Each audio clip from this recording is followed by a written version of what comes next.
ঈশ্বৰৰ মন্দিৰলৈ যাওঁ, আহা হে ধাৰ্মিকগণ।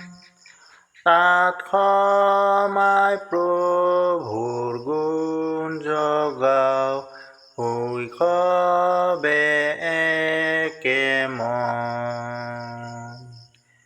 এই কথা শুনাত মোৰ মন হয় নিশ্চয়ে পুলকি।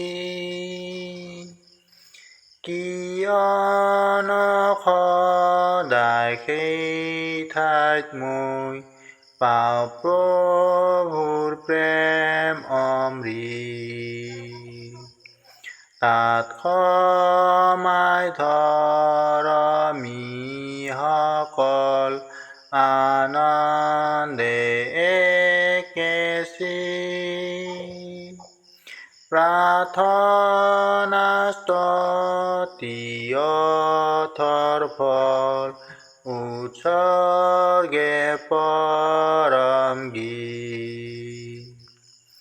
তাত যীশুৰ দায়ুদৰ্শনই থাপি নিষ্কট আসন।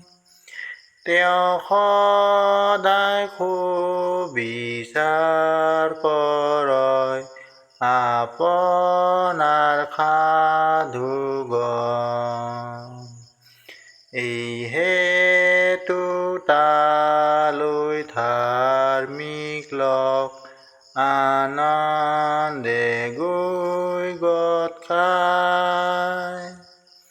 পাহৰি মনৰ সৰ্বশোক ঈশ্বৰৰ স্তুতি গায়।